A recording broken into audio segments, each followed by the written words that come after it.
The Lost Cryptids Conservatory, where we will shatter your reality to bring you closer to the truth.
All right, guys, welcome back to another live show. We have a great guest today, Erick from podcast uNcomfortable, and Big E and Bob Beyond Sports podcast. Did I get that right? Erick, you're muted. Yeah. There we go. Can't hear you. Can't hear you. So we had some technical issues. It was just working a second ago. No, you're still muted. Are you got a separate mute button on your end from your mic or your? Is your mic? Yeah, like a mic. No. You don't. Your headphones have it too. Oh, muted.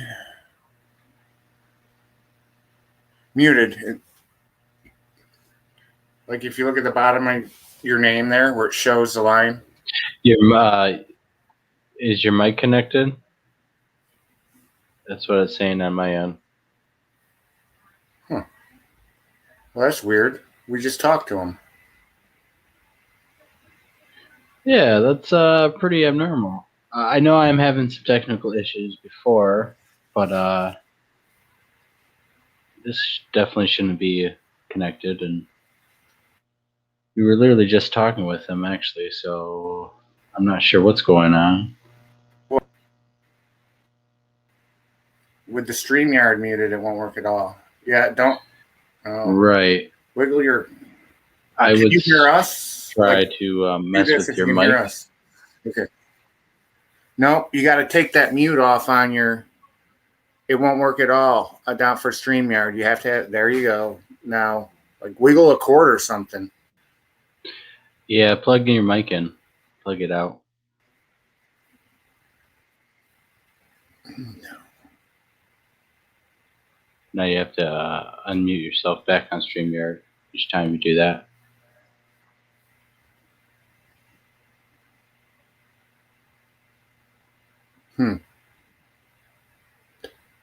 No, nothing. I have no idea. I'm gonna kick you out, and then why don't you add yourself back in through the link?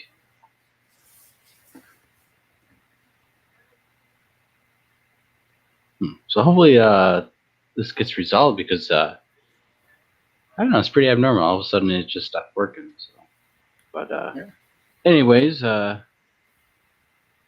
everyone doing tonight in the live chat? I see we got a few people here. We got James, Sandra, Hudson. We got Richard. We got Sherry, of course, a member of our team. Sandra Piper. I can't pronounce it either. We'll try it. Here's Erick. Cheerio Cryptids. How about now? All right, got you. Yeah, all right. Hey. Welcome back, Eric. All right, I'm going to Hey mute. guys, how are you? Oh, doing fantastic now that we got you on. So, All right. like I was saying, Eric, what's the name of your podcast that you have, and what was your first encounters, and how did you get started in this like Bigfoot paranormal subject?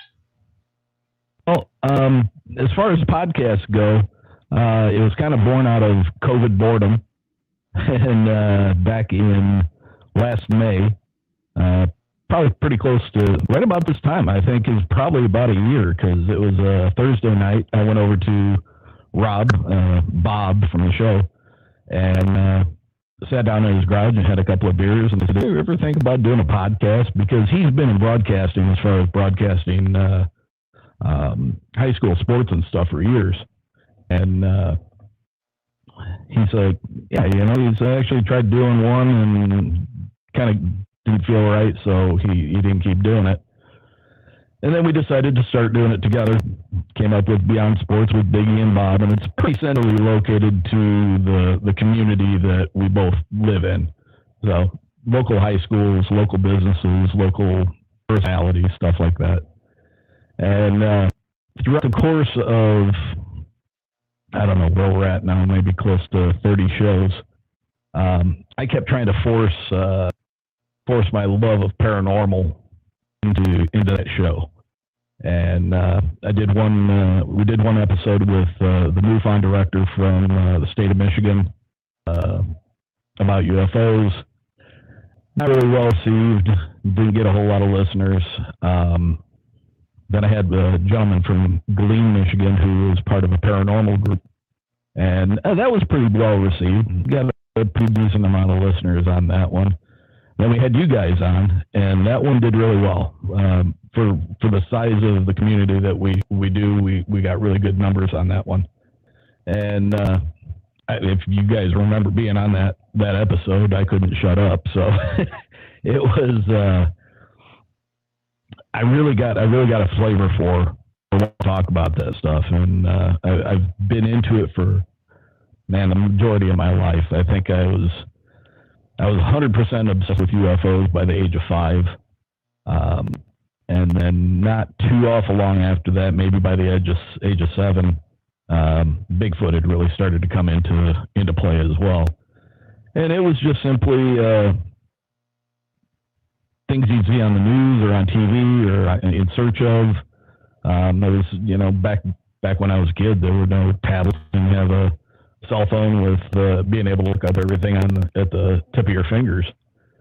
So it was a little more difficult to get information. And I don't know. I was 13. I had a weird situation in our neighborhood, and we're like in a normal community. I mean, we're not like out in the sticks or anything. This is there's maybe 25 feet between houses, and my parents went out. We had a weird living arrangement because my dad's dad passed away, and his mom lived in kind of a rough neighborhood. So they ended up building on an addition to their house so that Dad's mom could live with us.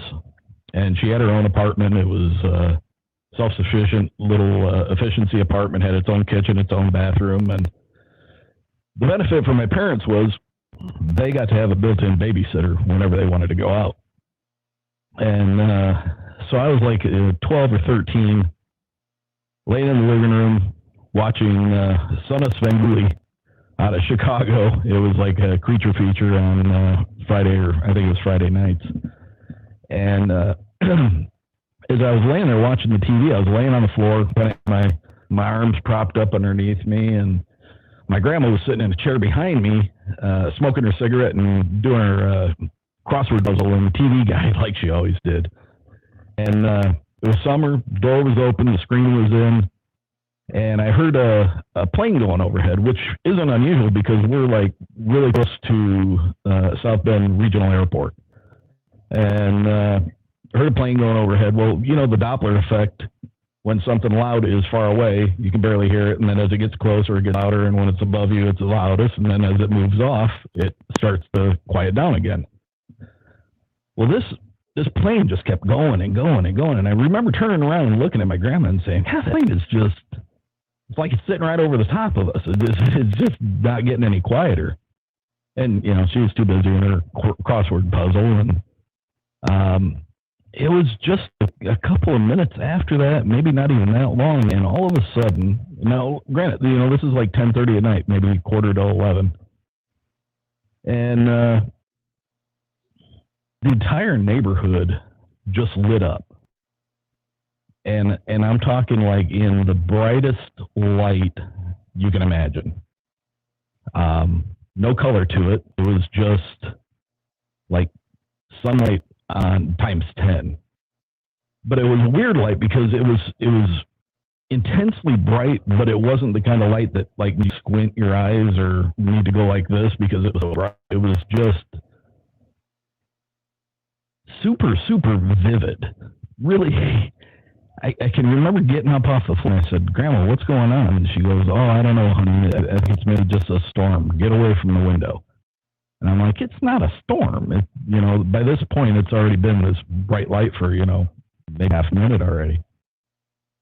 And I walked out the picture window of my mom and dad's house, and I was looking across the street at the neighbors, and I could see into their backyard. And I remember clearly seeing the transformer on the telephone pole in the backyard of the neighbor. And then I started looking at the trees, and the trees looked really, really weird, and I couldn't figure it out. And then all of a sudden it dawned on me, and it's like I was seeing through the outside leaves into the underneath of the canopy of the tree. There were no shadows. Everything was lit up. And when I say everything, I mean there was not a shadow to be seen anywhere. And it was just really, really unusual, you know, and I mean, you just kind of couldn't take your eyes off of it. So did it appear like it was coming from the ground up or from above? No. No, it was definitely above because, and the reason I say that is, you know, like when you look out your house out a window and you have your overhang of your house with eaves trough, right? So what this kind of looked like was if you would imagine taking, what is it, the old C7 or C6 Christmas lights, you know, the bigger ones that spin the sockets, and hung those on your gutters and then lit them up without being able to see the bulb at all. You know how you get the glow from each color? It's like blue and green and yellow, orange, red. So that's kind of like right the edge of the eaves trough. You could see a glow coming, just barely hanging below the bottom line of the eaves trough. And I don't remember any sound. I don't remember that jet that was going overhead. I don't remember if I could still hear that or not. I was just really, really, really taken by just how vibrant everything looked outside. And I think I've described it to my kids as being like the difference between an old Curtis Mathis television, you know, like we all had when we were kids, versus what they have now with like the 8K on the curved screen that you see at Best Buy, the super, super high definition, because everything was so bright, you couldn't help but see detail and everything. And my grandmother had gotten up out of her chair and made her way over to me, and she grabbed my right arm and started to pull me from the window. And as she pulled me and I turned, I started looking up the road a little bit, and the light just was gone, everything. And when I say the entire neighborhood was lit up, when I was looking around, I could not see, like on the outskirts of the neighborhood, I did not see anything that was dark. Everything within my eyesight was lit up. And just like that, in the snap of a finger, everything went back to being nighttime. And like 2 houses from me, the road starts to curve, and there's a telepole there with one of those lights that are dusk to dawn. And as she was pulling me away from the window, I looked up at that light, and I saw that light starting to reignite. It started coming back on. So that was like confirmation for me that whatever happened was so bright that it made that light shut off. And then when it went, it started coming back on. So I think that was a Friday night. My parents only got the newspaper on Sundays because that's when all the ad papers were in. And Saturday morning, got up. My parents were in the kitchen having coffee with my grandmother. And I was like, oh my God, you can't believe, what we saw last night. And I'm going on and on about it. And I told my grandma, I'm like, tell him, grandma. And she's like, oh, I don't know what we said. I don't know what it was. I don't think it was anything. And I can remember being so angry with my grandma. At 13, I just felt like, she threw me under the bus because I knew she saw what I saw, even though we didn't see a craft or anything. I mean, she saw the peripheral stages of whatever was going on, just like I did. And she really wouldn't say anything to him about it. And I felt so defeated, It was like, I loved my grandma to death. She was the greatest grandma ever. But I was really angry with it. She wouldn't confirm what I saw for my parents. Sunday rolls around, they get the newspaper, and I was walking through the house going down the hallway to my bedroom, and my dad's, hey, kid, here's your freaking UFO story. And in our newspaper, there was a 3 or 4 line article that said, residents of Hollyhock Road, which is the road right outside my neighborhood, witnesses called in and reported seeing lights above Claffey's Pond, which is a field that was just right across from our neighborhood. So, I mean, there was a little bit of validation there. Parents still didn't believe me. They thought it was all bull crap. And I think that's really where fundamentally I started having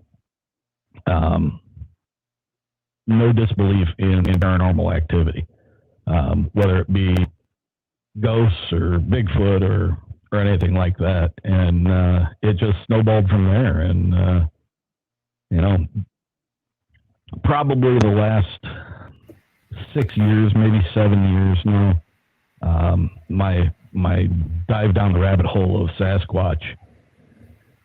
Up until that point, it was like finding Bigfoot or in search of, or, the occasional show that would have multiple segments in it that they would, devote 5 minutes to Bigfoot or something like that. And don't feel bad, Biggie. I watched Not Finding Bigfoot also. And if they're on TV, I'll still watch Find Bigfoot, and I'll still watch Expedition Bigfoot because it's a show about a subject that I love and that I feel is near and dear to my heart. It breaks my heart, though, when I watch those that have such an opportunity to do it right, and they intentionally do it wrong because they're doing it for the wrong reason. They're doing it for ratings rather than from actually the standpoint of being out there to investigate. So, it's a frustrating thing, but in the last 5 or 6 years, I've started. We talked when you guys were on the other show with us. I really started getting into M.K. Davis and Scott Carpenter and Steve Istall and Dave Paulides and looking into the Genome Project and stuff. And I've been a real proponent of arguing that the genome study was well done and everything, but I recently heard a guy who talked about the mistakes that they made, and it kind of makes sense that what happened with that whole thing. I kind of get it now. I don't necessarily agree that it should have tanked like it did, but according to his explanation of it, I kind of understand why it did, which is unfortunate. But the deep dive into it, and going back and re-listening to the Sierra sounds, and talking with other investigators like James Lady from the Detroit area, who specializes in recordings and the weird stuff that he gets, and some of that stuff that he gets. I don't know if he's getting. I don't know if he's getting stuff that's Sasquatch related or if it's demonic, because some of the stuff that he gets, man, just is a different world with the sounds that he's getting. Yeah, you never know in the woods of Michigan. He's getting a lot of good stuff. Very interesting. Yeah, it's it's a lot of fun, and I say that from the aspect of it provides me with hours of. I don't want to say entertainment and cheapen it, but it's something I certainly enjoy looking into, and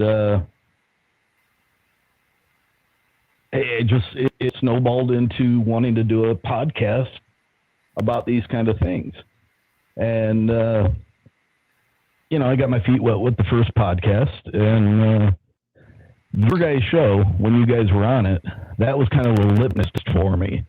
And I went back and I re-listened to that show multiple times, and I thought, not to pat myself on the back, but I was like, you know what?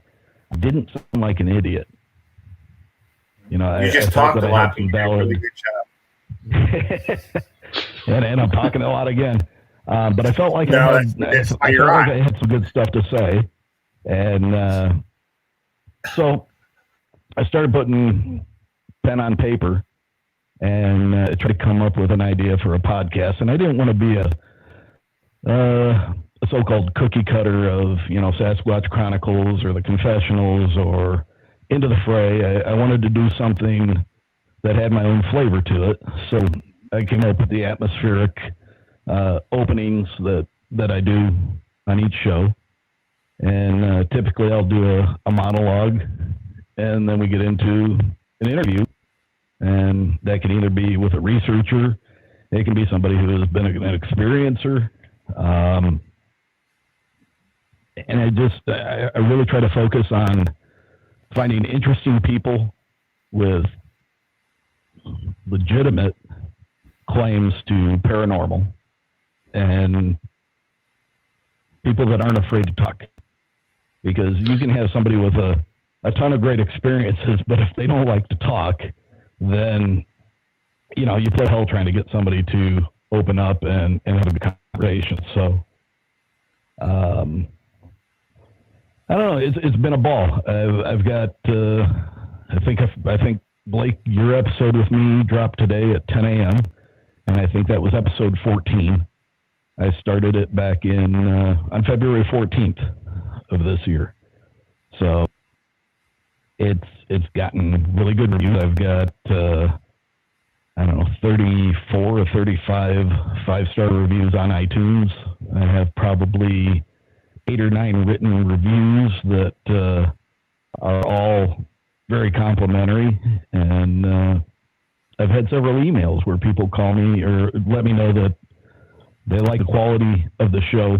They say that the sound quality is right up there with everything else that they listen to, and they've been happy with the guests. And I don't stopping right now. It's just a matter of getting people that want to talk to me, and people that have good solid high strangeness accounts to come on the show and share it with me.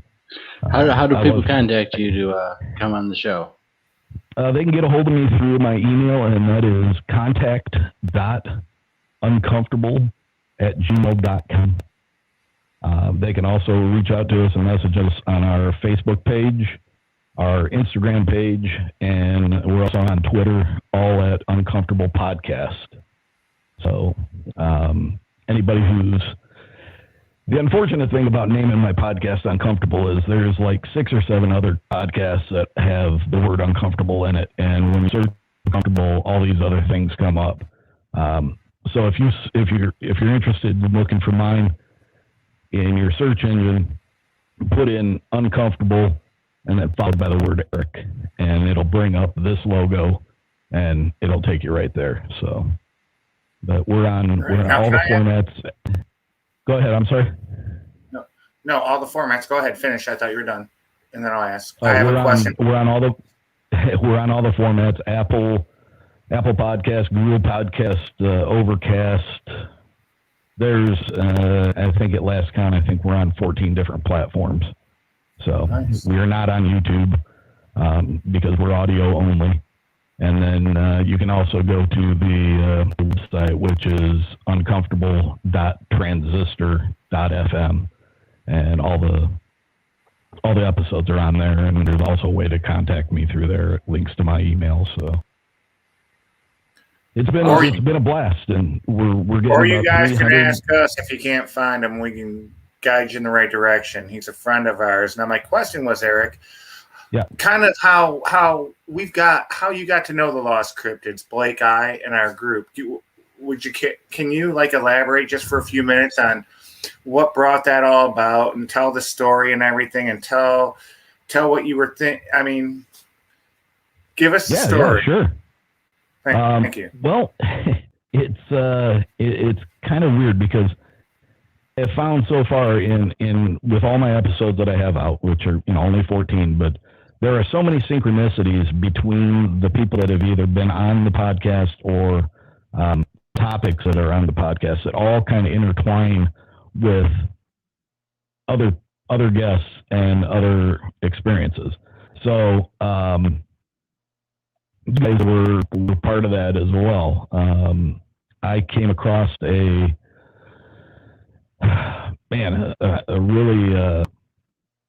really powerful story about a guy and two of his daughters who had an experience with Sasquatch, and it was very, very local to me. Really, really close to me. And I actually had worked with the guy and never knew any of this during the time that we worked together. So I was looking for a group that was not really super high profile, because I was concerned that they were going to be more after some kind of compensation for coming into a situation. And somehow or another, I landed on you guys. And I watched videos before I reached out, got a hold of Blake, and I started to tell him the story of this guy and his two daughters. And at the time, he had not committed to being on my show. And I really... the selfish part of it was, man, this is a great Bigfoot story. This is right up there with anything that Wes has put out on Sasquatch Chronicles, So the selfish part of me, I really wanted that story. But then when it came around to the fact I knew this guy and I knew him from, a previous employment, and I knew what he was like, and I was like, man, it just doesn't seem like this guy would be feeding me a line. And I got hold of Blake, and I started feeding him information as I was getting it from this guy. And subsequently, at the same time, my son had an experience while being up in Petoskey, Michigan, doing some work for a company that he was up there for. And so I was kind of overloading Blake with a bunch of experiences that I was getting made privy to. And we basically had a bunch of emails back and forth. I think we had some text messages back and forth. And about that time, you guys were getting ready to put on your Dewey Lake Convention there in Dowagiac. So I was searching for a couple of people. My kids were out of town in Grand Rapids, and I was looking for somebody to go with me to it. And a buddy of mine that I worked with, he came with me, came out, met you guys. It was kind of part of my I always, it's part of my vetting process, is to either have a phone conversation with somebody where we have enough of a conversation where I can tell whether or not you're on the up and up, or, you know, if I get a weird gut feeling about it, I might be a little, maybe not. But you guys seem like a super group of people. Blake immediately like introduced me to you and Dave and a couple other guys that were there. And we stayed. We bought a couple of shirts from you, and we stayed for the most of the afternoon. I was pretty impressed with how you guys handled just talking about what you do. And I don't know, we've kind of had a relationship, a friendly relationship ever since. So you guys are kind of my go-to if I get any good information. And it's just been great. You know, we set up 2 weekends ago, we were set up next to each other, and they're in West Point. I wouldn't stop talking, would I? What's that? I wouldn't stop talking the whole time, would I? Well, your dog was sure looking at me kind of funny. I think she was in love with me. Come here, Forrest. Come here. Oh yeah, it's been fun. You know, I'm definitely glad you met, and got some great reports and stories and stuff. And you actually have your own encounters here in Michigan and stuff. Why don't you dive into that? Yeah, I do. It's kind of weird. I'm a really frustrated experiencer. Like I was telling you with the weird lights in the neighborhood, I never saw what was producing the light. I just saw the after effects of it. And this kind of goes back to what I was saying, that, you know, I was into Bigfoot, but my information that I was getting was very limited up until about 6 years ago. And that was just shortly after I had stopped hunting. And I wasn't quite sure why I stopped. And the more I started listening to other people's experiences and I started collecting data points, you know, things started adding up, because while I was in the woods, nothing was adding up. And so the first experience was right smack dab in the middle of Niles, Michigan.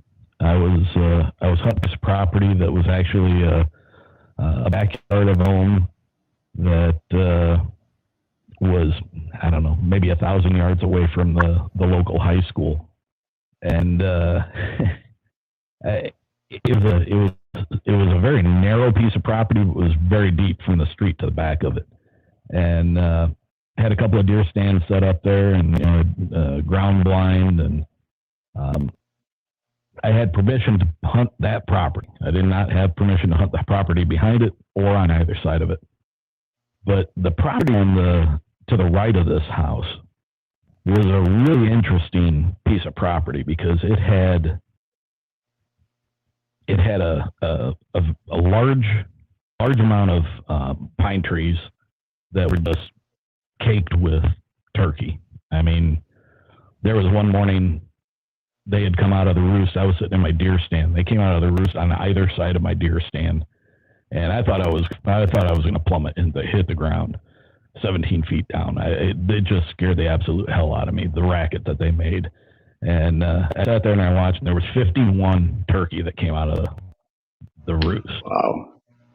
And so flash forward to not too long after that, I'm in a natural ground blind. Basically, it was a large tree that had fallen quite some time ago, and the upper limbs of the tree had draped over and just created this like dome of limbs and tree limbs and twigs. And I would sit my bucket inside that, and I would sit on the bucket, and it was perfectly placed where there were active game trails. But it was in that property next door to them that I didn't have permission to hunt. And one day, there was maybe about a half hour left to go in hunting, and it was a pretty slow day, I hadn't seen anything. So I propped my gun up, and I decided to go take a walk onto that property. And, I have pine trees off to the right side of me. Beyond the pine trees, it went into just pretty much a normal woods, oaks and all the other different kind of stuff. To the left-hand side of the path that I am on, they're very narrow strip of trees, and then beyond that, there is a wetlands preserve, basically. A lot of tall grass, a lot of wetlands, and you could see where the grass was all matted down in oval shapes, like where I'm like, holy Christ, that's where the deer are bedding, that's where they're spending the night. No wonder this trail is so worn. And I continued to walk into that property, maybe about 50 yards. Couldn't have been any more than that. And I got to the point where I could see the corner of their house from where I was at, and I was like, okay, that's far enough. So I turned around and I started walking back slowly to where I come from, and I hear footsteps behind me, and my gut immediately dropped, and I was like, it's the landowner. He's gonna light my ass up. And I keep waiting for somebody to say, hey, what are you doing on my property? And I specifically left my gun back at the rest area because I didn't want to get caught on the property with a gun and then have to explain myself. And I started walking, and I hear the steps behind me, and I stopped because I almost felt like I was afraid that the guy was think I was trying to get away. So I was giving him an opportunity to kind of call me out, and never said anything. And I mean, I kind of turned like this, I didn't look directly behind me, but I kind of, would turn my head a bit to see if I could see like something out of my peripheral vision behind me, and I didn't see anything. And so I'd take a couple more steps, and the steps would start behind me again. And I don't know, about halfway back, I got this like tingle going, and then all of a sudden in my head I get this like, holy crap, this is a massive buck, and he's following me back to my stand. And I'm fully convinced in my head that I got a big ass deer behind me that's following me back. And I'm thinking to myself, I can't remember if I had deer estrus on my clothes, or had they been washed, or I'm like, but I'm 100%. This is a big ass buck that is coming up behind me. And I get right to where I have to step to the side and come around and be able to grab my gun. And I did that and I'm moving really slow because I'm like, I didn't hear it take off.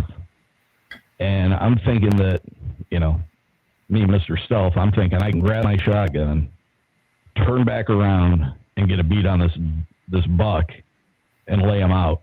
And he's got to be within 5 to 7 yards of me. That's how close it was.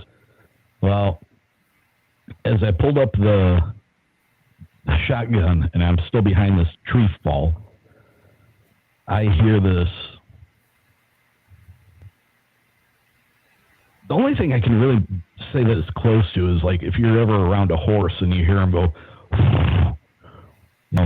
that not necessarily the flapping of the lips, but the vast amount of breath that comes out of its mouth when it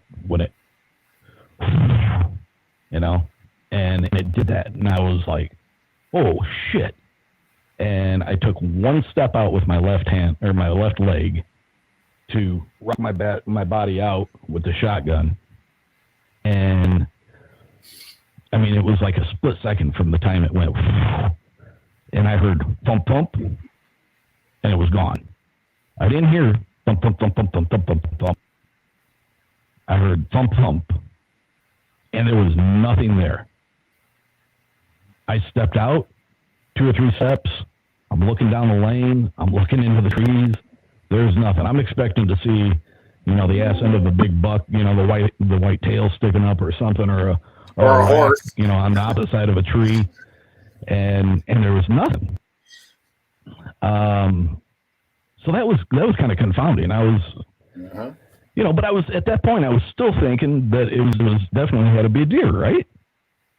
And just like maybe 10 feet from where my bucket was, off to my left, there was like, I don't know, some kind of scrub tree. I don't know if it was a mulberry or something. One of those tall ass spindly. And I noticed on the ground, I noticed this pile of shavings and they were all piled up at the base of this scrub tree. And I was like, that looks like a rub, And so I started looking at the tree and this scrub brush, and I'm looking for it, and I start looking up, and I was like, holy shit. And way up, and I'm 5'9.5", so standing flat-footed, I've got my arm outstretched all the way up, and I can't reach that rub. I can see where it is, but I can't reach it. And I actually called Bob from Beyond Sports, my co-host, and he came out to the area, and he was like, nah, I can't be a rub. I mean, you're going to have a world record-setting buck standing on its hind legs, probably still not going to reach that. So that was weird. We never figured out what it was. Not too long after that, I went back there, and all the shavings that was down at the bottom of the base of the tree were gone. So either there'd been enough traffic through that area that it just got all kicked up, or something picked it up and it was gone. Because there were a couple of remnants of it, but that was about it. And I told some friends who were hunters, and I'm like, man, I had this big buck that followed me back to my stand, and everybody was like, deer don't follow you back to your stand unless you're doused in doe estrus or something. And I wasn't. So, that was just a really weird situation. And so I picked up another piece of property, which was maybe a 25 or 30 minute drive west of where that first experience happened. Completely different landowner, completely different everything. It was off of Dayton Road, right by Dayton Lake. And it was a rather large farm, and the farmer had put his property on the DNR website as a free place to hunt. You just go there, and he had like 5 parcels of land that were color coded, and all you had to do was sign your name on this check-in board and put down what parcel of land you were going to hunt, because each parcel of land only held like 4 hunters at a time. Mm-hmm. So I took my son out to teach him how to hunt, and we went out to that parcel of land, and we got back in a kind of a swampy area. It wasn't anything, maybe 120 yards off the road. We're not very secluded. There were some old logging machines back there, like old trucks, old crane-looking devices that looked like they had been doing logging in that area, but the ground was just saturated. And I don't know, my son maybe 35 yards away from me, perfect line of sight to him. And I don't know, we were there maybe a half hour, and he comes walking back over to me, and he says, I like here. I want to go home. And I was like, come on, kid. Go back over there and just, let's. And he's like, no, I want to get out of here. I don't like the way it feels here. And I thought that was weird, but he'd rather be at home playing video games or whatever. So we called it a day. Next time I went out to that property, there was on board that showed all the different parcels of land separated. There was another parcel up at the top, and it had the names of roads by it, and those roads weren't the same as the roads that this property was on. So I went up to the house and I asked the guy, I said, hey, what's that other piece of property? And he's like, it's a small parcel of land I own. It's about a 7-minute drive from here. He says, you're welcome to hunt it. But he says, there's, well, I was like, what the hell? I'll go out there. And I get into this, I don't know, maybe it's 4.5 acres total. Butts up against some really nice property, corn rows and some tree lines. And about half of that property is wooded. And I walk in and I kick up a doe right away. I mean, man, she just jumps up right in front of me, and I could have shot her in the butt if I wanted to. But I was like, oh, man, this looks good so far. So I'm walking around looking where I want to set up, and here's this tree fall, almost the same type of situation as was on this property. Big old tree fell over. Limbs are all draped over in the direction that the deer would be coming from, so I thought. So I put my bucket underneath there. Bitter cold day, man. I mean, it was cold. And so I'm sitting there and I'm watching the tree line 200 yards away, and I see 6 deer come out. Mostly does, a couple of little young ones. And so they're coming my way. So I'm checking the time, and it's like I got plenty of time. They seem to be coming this way. So I'm sitting there trying to clear my head. A lot of stuff going on in my life at that point, but I'm out there enjoying it outside, and I get this from behind. I get this again. And I mean, there's nothing behind me. This place is, as far as being wooded, there's trees all over the place, but there's no underbrush. There's no scrub trees all over. There, when you turn around and you look, you have a line of sight just about anywhere you're looking. And wide open. Just this,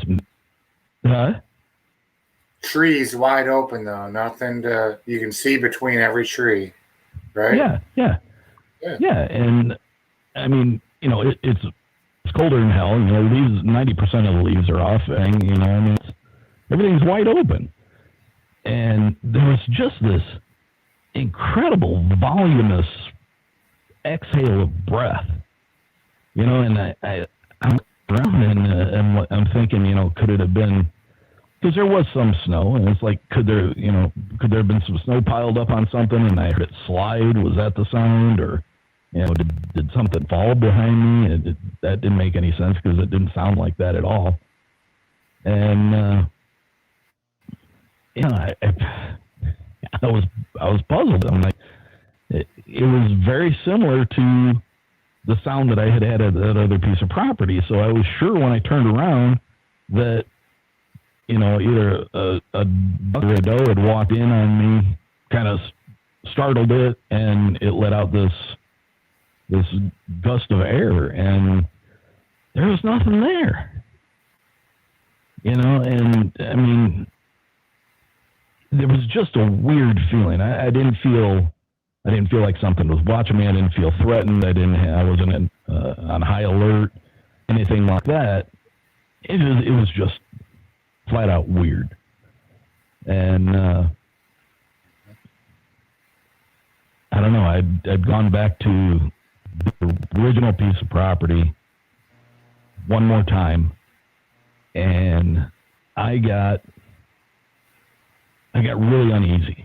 I don't know if that was my mind thinking about the things that had happened already, or if it was something that was imposing on me to make me feel that way.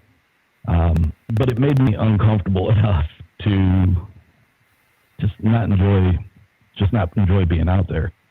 So I looked for another piece of property. I wasn't having much luck. So I just kind of packed everything up, and when I started getting down the rabbit hole and listening to more explanations and more experiences from legitimate people who really stand to gain nothing from telling this story other than making themselves look like they might be a loon, started putting pieces together, and I didn't see it. I can't say what it was, but Right. I know there was nothing there when I looked. But the experiences I had were very, very real, and I'm a normal guy. I don't have any crazies. I'm not prone to hallucinations or I don't. We don't Right, think you're just, crazy. I don't do drugs. Okay. Stuff I'm not happens. out there. Everyday living life guy. All Yeah, the you know, time. I mean, Run into this. It begs the question, how did it make that sound without you seeing it? And some people think Sasquatch can throw their voice and stuff, and do some things like the mannequin people can do.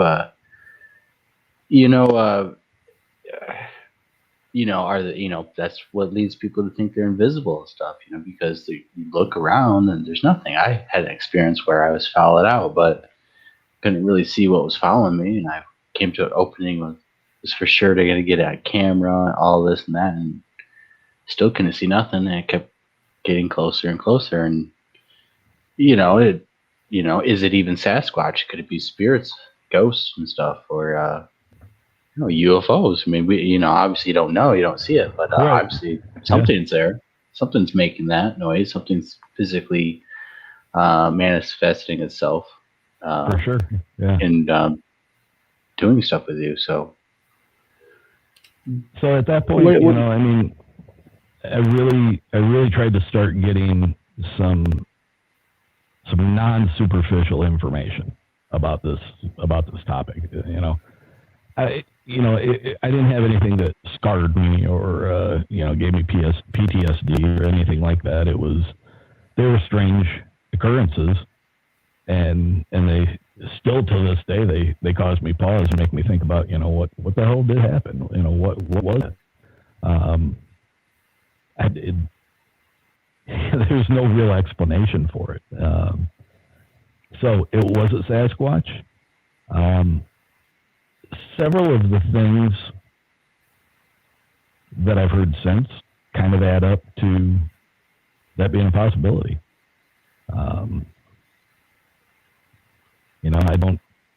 I had the one UFO experience. I don't think that I've ever had an experience where I felt like I was being abducted or anything like that. I've never seen entities or anything like that. I have had some ghost experience in my life when my dad passed away, really unexpectedly. It was actually pretty abruptly. He was hit and killed by a car. Excuse me. And for like a 6-month period, I had some things happening in my mom and dad's house that really solidified for me that whatever's on the other side, for at least for a period of time, they're capable of interacting with us that are still here. And so yeah, I'm that guy. I've seen a UFO, I've had Bigfoot follow me, and I've seen ghosts. So actually I haven't really seen ghosts. Experienced them though. But yeah, like going downstairs. That's going common. down, People that encounter Bigfoot, it's so common that these types of things they have other encounters. There's a lot of people that go out there looking for them for years and have nothing, but the people that get the encounters with ghosts, have these experiences with all other different paranormal, it's what I'm finding. The people that encounter the Bigfoot have all this other encounters also. Yeah. And when you start compiling those things on top of each other, I guess I can see, I'm not a very judgmental person when it comes to that stuff, but I can see somebody looking at you like, yeah, you've seen that, you've seen that, you've seen that. Sure you did. But you're right, Chad. The more people I talk to, it's kind of astounding that so many people have had multiple experiences under the umbrella of high strangeness. And I don't know if that's a hereditary thing, if that's something that's genetic in their family. I don't know if that's a one-off that makes, you might be special and that you're more sensitive. But there are a lot of people that have experience I'm the only in a third in multitude my of different. family, so I don't think it's hereditary, Eric. Because nobody in my family has shown any clairvoyancy or is as sensitive and in tune to things around. It's just me, and that's going to cousins, grandparents, and all that. So I don't think it's hereditary. I just think it's, I don't know, maybe somebody has more of an open subconscious and is able to, I don't know. I wish I could, but able to perceive things a little bit more. Maybe my sagittal crust stayed open too long when I was a kid. I don't know. And maybe my soft spot was way too soft. But here's another thing. My son is in a way a carbon copy of me. I mean, we have the same taste in music. We have the same taste in horror movies, and we like Bigfoot, and we're into UFOs and all the same things. And like we were talking, he had that experience up in Petoskey, Michigan, and basically he's a geologist. He was up doing ground sample testing for a campground that was getting ready to expand, and they had to do a series of ground borings to test the room, and it was I think over the course of 100 yards. And where they began, he had a tree just fall over 5 feet from him. One of the branches hit him as it fell. And he was pretty freaked out by it. He like immediately took a picture of the tree and he sent it to me. He goes, "This tree just freaking fell down next to me. It almost killed me." Which was an exaggeration, but it was very close to him. And exactly. I was like, "Holy crap, kid! Everybody okay and whatever?" Because he was there with 2 other drillers, and he's like, "Yeah, everything's fine. It was just weird." And I texted him again, and he didn't answer. So I figured they were busy working. So after it was all over done with, that evening we had a phone conversation, and he tells me the entire story is where they were at, and the tree got pushed over or fell. Takes a picture of it. It's a good-sized tree, 7 or 8 inches diameter in the trunk, probably 25, 27 feet tall. It's kind of a spindly thing, but nevertheless, got a pretty good-sized root ball on it, and then they had to move 50 yards north of that. That might have been west, but for the sake of the story, we'll say north. They stop and do another set of borings, and one of the drillers looks back at my son and says, "Was that your phone?" And he said, "What do you mean?" He said, "Didn't you hear that voice?" And he's like, "Yeah." And he goes, "Was that Siri?" And my son was like, "No, it wasn't my phone." And the guy's like, "Sounded like a woman's voice, didn't it?" And at this point, my son, with the knowledge that he has on this subject, he's kind of like, doesn't really want to say anything, but yeah, he heard he said it was either, it was indiscernible. He couldn't tell what was being said, but he said it was either a woman or a higher pitched voice from like a child, and heard some mumbling. So at this point, Jake's starting to put 2 and 2 together, and they get those borings done, and they move another 50 yards. And when they get to that 100-yard mark, back where the tree fell, they hear this like rustling of underbrush, just really violently being shook. And he said they turned around just in time to see the underbrush right there where that tree had fallen. Basically just kind of like wiggle a few more times and then just settle back into being still.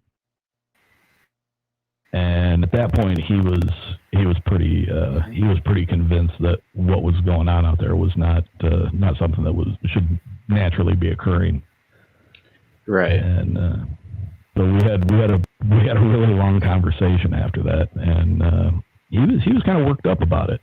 And I told him, I said, if I didn't know, if you weren't my kid, and I know I would have stand up guy and you wouldn't bullshit me, I would say that you were picking 3 very, very prominent data points and put them together in a series of events to get me going, to really make me think that something's going on out there. And I said, I know you're not lying to me, but that trees getting pushed over, hearing mumbling voices, possible a child or a woman.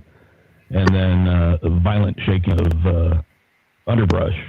I'm like, that's kind of textbook. And I know Blake wouldn't do anything to try to trick me and fool me, and he knows I wouldn't do that to him. But I called him up in the woods this weekend asking him, dude, why are you throwing stuff on my brand new truck? I did, because a log got thrown from our fire pit, hit my truck, but they were half a mile away. But I was like, this isn't really happening, but it really happened. Yeah. Now we do have something. We do have something we need to discuss. We haven't talked about yet. We're like an hour in. I don't care how long we go, but did you plan on coming in on July 17th, Eric? Yes, I have a vendor's booth reserved there. Okay. Yep. Now Blake, Blake, you get to introduce, say what's up, and also before you start, and then September 11th, we're at Dewey Lake from noon to 6. Do you plan on being there again? Yes. Awesome. And I needed to talk to Blake to see if I can do a vendor's booth, or is that just? Yeah. You just come, and it's a free event. We take donations. That's what we're doing at the Dewey Lake one. Yeah, we got the Mission Bigfoot Conference. This is the newest one. I don't have the newest one uploaded, the flyer, which has the Sea Squatchers, of course, coming to the event with Cliff Brackman, Igor, Ken Gerhard, of course, Adam Davis, Robert Kreider, Jason Kenzie, Miranda Young, Janice Carter, and Carrie Arnold. We have a bunch of local speakers, too, like Val Savala, Robert Daigle, who is one of the godfathers of Michigan Bigfoot research, who definitely should be more well known than he is. He actually has a lot of good stuff on VHS and stuff from the 90s. Steve Ward is a Mothman expert. And of course, we have Robin McCrae, a local Michigan person. We also have a BFRO, Jim Sherman, investigator here in Michigan, who's famous for catching actually the Isabel Howells, a really famous call captured here in Michigan. So awesome lineup. It's going to be an all-day event. Definitely going to be having fun. We have actually a room full with probably the I'd say the 3rd largest cast collection here in North America. Definitely top 5. Are those? Ernie's actually. Are they? Yeah, you met him. Yeah. Yep. He collects casts and he collects books, and he has a lot of both. So, that'd be great to see those casts. Yeah, exactly. And all these come from Cliff Brackman and Jeff Meldrum. These are all copies of everything they put out, and even some stuff that is not really well known and put out for other people. So, definitely going to be a fantastic place to learn about all these different and look at these different tracks and casts and see how the different textures and everything, because when you're out in the field coming across the track and trying to cast it definitely takes practice and technique. So if you check out some of these, get a better idea of kind of goals and direction you need to go when casting. Yeah, we're gonna have a great time with all these vendors, including yourself. We have actually catering on site, so it's gonna be awesome food. The restaurant. Did I hear you say something about an open bar as well? The hotel actually has their own restaurant and bar open that will be open, of course, and plenty of room. Yeah, plenty of room and stuff. So it's gonna be a great time. And don't worry, Eric. I'll have a cooler out in the bed of my truck. We'll sneak out for one. Yeah, it's gonna be a fun time. We're gonna have dinner and stuff, and have some fun little things we're doing. Where can we get these tickets at, Blake? The MichiganBigfootConference.com. You guys can go there, or on Neon LY / LCC Merc. A few different ways, but the easiest way is the link in the description of this live show, actually. Thank you so much. You forgot Chatan, though. Chatan Noir. Yeah, this is Chatan Noir. She is Michigan. Old Flyer. My mistake. Go ahead, tell us about her. She's a expert on Michigan Great Lake monsters from the Great Lakes, river monsters, sea serpents, different phenomenon on the lakes. I've had her. She has a lot of. You met her, yeah. She was at the West. I've had her on 2 episodes now. I've had with her. We did a Dogman and the Michigan or Great Lake sea serpents. Yeah. Yes, she is a member of the North American Bigfoot research group, Dogman Research Group. Yeah, she's fantastic. Very knowledgeable. She is an editor for the Sasquatch GQ magazine. Everybody subscribe. She's a member of the Lost Cryptids, so we support all of our members, and we support all you too. Sorry to butt in, but I couldn't let you forget some stuff. Yeah. Like I said, that wasn't the updated one. And you can find us on Facebook and stuff. We've been posting away. We have an event page, so make sure you guys tell us you're going. There's plenty of room, and with the COVID rules and stuff relaxing more and more, we definitely have more than enough capacity to fit everyone in a nice environment that you guys don't have to worry about. So everything seems to be going to plan. So come on down, guys. It's going to be awesome. I'm also working on getting Squatch Dog his service card so he can be there, so you can meet Squatch Dog. I'm working on it. I can't guarantee it, but I'm going to try. Yeah. He definitely will be available to people. And, it's going to be a fun time. A lot of great speakers that you guys can learn a lot about. You guys meet us, meet Eric. Definitely have a lot of people to have fun with. So. Oh, we got Paranormal 2 coming out. Oh, yeah. I mean, there's so many people that we're not naming and vendors and stuff. I mean, we're going to have our own Bigfoot there, actually, too. Right, Chad? Bodine will be there. The Bigfoot. Entertain the kids. Check him out on Facebook, Bodine the Bigfoot. I had my first experience with Bodine. Yeah, he's what a character, man. They got a great thing going on with him. Oh, yeah. So it definitely is going to be hanging around, surfing the crowd. It's going to be fun. It's an all-day event. Great food. You got a lot of great speakers. Great city, too. I mean. Yeah, it's in Ann Arbor, Michigan, right there at the Wyndham Hotel. And you guys can call the Wyndham, and they actually have a special discount on rooms. You have to mention the Bigfoot special, at the conference, and they will definitely hook you up. Make sure it's the hotel. Now, people are having problems, so we have to clarify this. Right. You call the Wyndham, and it goes to the corporate. You need to talk to the actual motel. Because not corporate. They have no clue. People have called and they say they don't know what you're talking about. you actually have to speak to the actual desk at the motel and not the corporate answering that sets reservations. Right. And, So make sure you guys get that squared away. Yeah. Now, Eric, you were there, right? Yeah. When Bodine came walking up to me and my dog was ready to eat him. You were sitting right next to me. Remember how I had to pet Bodine? Remember, I was like petting Bodine the Bigfoot and telling Boris, "No, it's okay, Boris. It's a good Bigfoot." And then Boris, ever since, loved Bodine. Yeah, it was really uncomfortable to have to watch you pet Bodine. That was a first. Yeah, I gotta say, first Bigfoot I ever pet.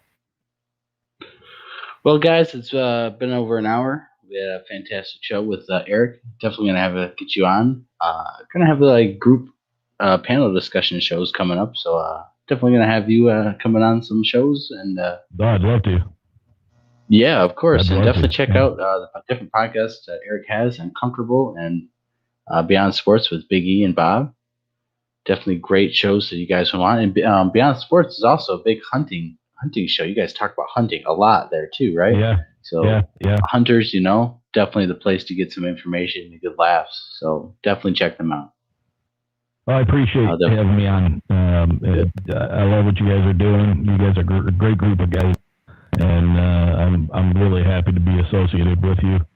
And I appreciate you letting me plug the show and make sure if go ahead. We appreciate you, Eric, and the show Beyond Sports. It's a lot of high school sports of their local area, but you guys talk pro sports too. Yeah, to some extent, yeah. We pretty much talk about just about anything in that show. It's one of those, sometimes we have a format that we're going after for a specific show. Sometimes we just wing it. We get comments that people like just hearing us banter back and forth, and not people like it when we're interviewing people. So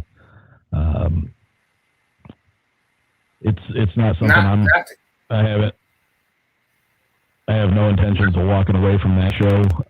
But this is definitely a focus of mine with the uNcomfortable, and so far it's doing well. I've been listened to in all 50 states. And I have been listened to in 18 different countries. The most popular, obviously, is the U.S., then Canada, Australia, the U.K., and of all places, Ireland. I've got like over 100 listens in Ireland. I don't understand. God bless them. Keep listening. I don't know how I got recognized over in Ireland, but it's pretty awesome.